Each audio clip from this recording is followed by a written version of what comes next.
Buenas noches, mis hermanos. Saludos, bendiciones para sus vidas. Quería subir un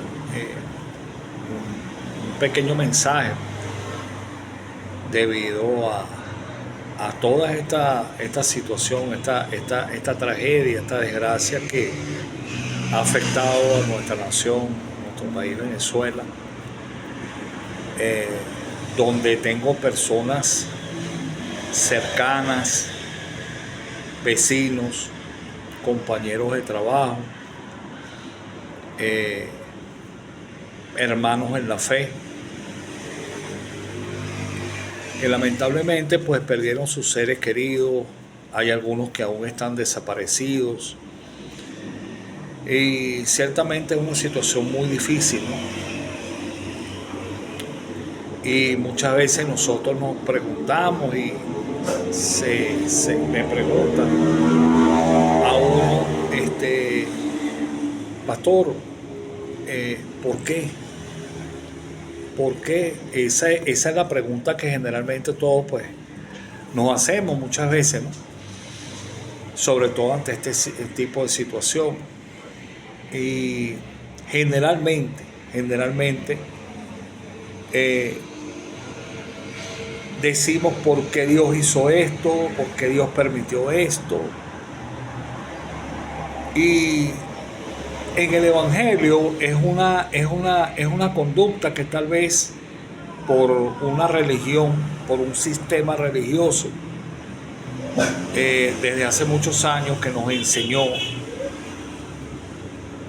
que desde Job, desde la enseñanza, cuando se hablaba de Job, pues que Dios da, que Dios quita, que Dios causa estas cosas. Habla de la idolatría, pero es que ciertamente pues es un castigo por la idolatría y por muchas otras cosas que vienen sobre la humanidad, pero tenemos que entender y tenemos que expresar y tenemos que hablar que lo que sucede o lo que ha sucedido, amados hermanos, Dios no opera allí.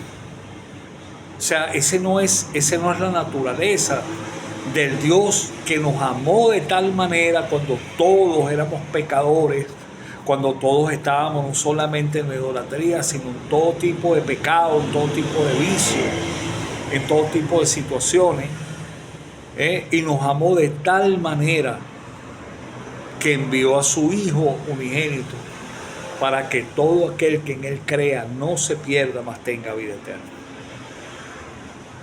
Entonces, es parte de esa ignorancia que nos estableció un sistema religioso, el entender que bueno, que Dios es como un señor de ganas, como un señor que es venático, que un día que es bipolar, ¿sí? Que un día está de bien, que un día está de mal.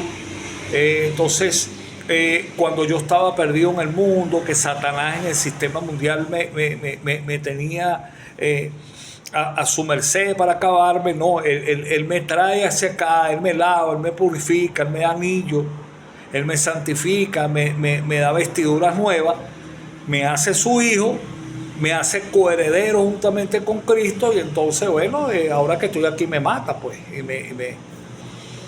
Entonces no entendemos que la palabra claramente nos enseña que hay un príncipe que opera en una potestad del aire. Y no entendemos claramente, señores, que el mismo Juan lo dice, que el maligno, todo el sistema mundial está bajo el poder del maligno. Entonces es fácil echarle la culpa a Dios. Es fácil decirle, bueno, porque Dios hizo esto, porque Dios permite eso. Pero realmente lo hizo Dios. O es el hombre, que muchas veces, ¿quién está acabando? Yo les hago una pregunta, amado. ¿Quién está acabando con el mundo? ¿Quién está acabando con la capa de ozono? ¿Quién está acabando? El hombre jugando a ser Dios. Muchas veces Dios establece en el origen un río. Y el río tiene este cauce. Ah, no, pero el hombre dice, no, vamos a poner el río que desemboque para acá. ¿Y aquí qué vamos a hacer? Bueno, aquí hacemos casas, aquí hacemos conjuntos residenciales, aquí hacemos otras cuestiones. Y no se dan cuenta que tarde o temprano la misma naturaleza que clama por la manifestación de los hijos de Dios, que está gimiendo, ¿eh? va a demandar que Dios en su origen, en su berecí, lo puso de esta forma. Entonces, cuando eso sucede, entonces el hombre sale diciendo, Dios mío, ¿por qué hiciste? Pero en realidad fue Dios, amado. O sea, yo les pregunto si ciertamente, o sea, entonces, ¿para qué existe o existirá en su momento un juicio donde mucha parte de la gran parte de la humanidad asistirá? O sea, son cosas incongruentes. En estos días estaba escuchando un mensaje de mi maestro José Briceño, saludos y bendiciones, donde él decía y explicaba el carácter de Dios, porque vemos un carácter muy diferente en el Antiguo Testamento a ese Dios que todas las ondas de su furor, como dice el Salmo 22, descendieron sobre Jesús en la cruz del Calvario. Jesús en la cruz del Calvario sirvió como propiciatorio. Por eso dice el Salmo 22, todas las ondas de tu furor fueron sobre mí, haciendo referencia alegoría a lo que Jesús experimentó en la cruz. Y hermano, tenemos que entender que realmente el Señor en cuanto al hombre ya no tiene ira, en cuanto existe una expectativa de juicio, pero Dios no tiene ira. Y cuando nosotros vemos todas las situaciones idolátricas que sucedieron y todos los juicios que vinieron en el Antiguo Testamento, Sodoma, Gomorra, fueron sobre las personas que estaban haciendo la idolatría, no sobre todo tipo de personas y personas que no tenían nada que ver. Entonces, eso es lo que tenemos que enseñamos un Dios que no conocemos, un Dios que nos enseñaron. Y fíjense ustedes, Jesucristo en el mismo Nuevo Testamento manifiesta el carácter maravilloso de ese Dios de misericordia. Cuando usted lee Isaías capítulo 61, dice Isaías haciendo alegoría al Mesías, dice: el Espíritu del Señor está sobre mí, por cuanto me ha llamado para dar vista a los ciegos, oído libertad a los cautivos, tal. Y en una de las partes, disculpen que no tengo la Biblia en este momento aquí, porque es el momento en que sentí en mi corazón hacer este pequeño mensaje de aliento, de esperanza. Y dice: y a proclamar el año de venganza de Jehová. Cuando Jesús sale del desierto, de ese estado probatorio de 40 días, cuando sale y se dirige a la sinagoga a predicar, él toma el rollo del profeta Isaías y lo dice tal cual, pero cambia el final. Lo puede leer claramente en Lucas 4:18. Y al final dice, después de todo eso, no dice el año de venganza de Jehová, sino a predicar el año agradable del Señor. ¿Por qué? Porque entonces por eso es que cuando dobla el rollo y se sienta, porque así eran que hacían los rabinos, leían, después cerraban el rollo y se sentaban para poder explicar. Él dice: hoy esta escritura se ha cumplido en mí. Y todo el mundo quedó loco, porque ya desde la lectura ellos entendían, como conocedores de las escrituras, que el rollo le faltaba un pedazo a lo que él estaba diciendo. Y él añade, él dice, no es que añade a la palabra, sino que como la escritura se está cumpliendo en él, la venganza venía sobre Jesús, o sea, en la cruz del Calvario, para darnos el año agradable. ¿Cuál es esa esperanza agradable? Que por su misericordia recibimos gracia. Entonces, vemos el ejemplo cuando van a una localidad, y no recuerdo cuál era ahorita, y no los reciben. Y dos de sus discípulos, Juan y Santiago, le dicen: Señor, ¿quieres que oremos para que descienda fuego del cielo y los consuma esta gente? ¿Por qué los reprende Jesús? Hermano, si ellos le dicen de esa manera, es porque podían hacerlo. Tenían esa autoridad que había dado Jesús en el nombre del Dabar, cuando los comisiona para sanar, para echar fuera demonios. Ellos tenían una autoridad que venía por la palabra. Que eso fue lo que sucede cuando Pedro emite el juicio sobre Ananías y Zafira, que eso lo vamos a explicar en otra oportunidad, que fue lo que realmente, por qué sucede eso, por esa autoridad tan tremenda, cuando Jesús les había dicho, todo lo que aten será atado, o sea, todo lo que le den lugar en la tierra será refrendado en el cielo, y todo lo que sea refrendado en el cielo será refrendado en la tierra. ¿Ok? Y Pedro era la persona que de todos los apóstoles tenía esa mayor autoridad. Jesús le dice: a ti te daré las llaves. O sea, ese sentido de autoridad que también tenían los discípulos, pero en especial Pedro. Entonces, y el Señor les dice: ¿de qué espíritu son ustedes? O sea, ¿qué es lo que en realidad los mueve? O sea, ustedes no han entendido nada. Ustedes no han entendido nada. Entonces, mis hermanos, los desastres naturales muchas veces no vienen causados por parte, no son causados por parte de Dios. Las tormentas, las tempestades. Les pregunto algo: cuando Jesús y los discípulos iban en la barca y se desata esa tormenta y esa tempestad, ¿qué hizo Jesús? Jesús se paró y las reprendió. Reprendió las tormentas, reprendió las tempestades. Si esa tormenta la hubiera mandado el Padre, Jesús tenía, por la Torá, por darle cumplimiento a la Torá, tenía que estar en sujeción al Padre y decirle a los discípulos: mire, mi hermano, agárrese cada uno bien duro aquí, bueno, pero no reprenderlo porque estaba en contra de la voluntad del Padre. Pero una religión nos enseñó que el Señor da, que Dios quita, ¿entiendes? Y no hemos entendido verdaderamente lo que es el amor y la misericordia de Dios. Entonces, amados, muchas veces suceden cosas que son mismos causas de esos mismos desastres naturales que el hombre mismo ha causado en su afán de poseer más, de enseñorearse, porque no se entendió bien lo que ese mandamiento que Dios establece originalmente cuando nos dice en el Génesis que nos enseñoreáramos, que sojuzgáramos, que nos dio ese poder. Hay personas que, bueno, se creen que y lamentablemente no entendemos, pues. Pero Dios, en su amor, en su misericordia, tiene un propósito con cada uno de nosotros. No debemos perder la fe, no debemos perder la esperanza, porque Dios, dentro de todo Dios tiene... llega el momento en que vamos a ver la consumación de todas las cosas, de este sistema mundial que en esencia es anticristo, que el mismo Jesús lo hace en su reflexión, cuando él dice: ustedes ven a los reyes de las naciones, o sea, a los gobernantes, ellos se enseñorean de las naciones, más entre ustedes, más aquí en el reino de Dios no será así. Y dice: el que quiera ser más, sirva más.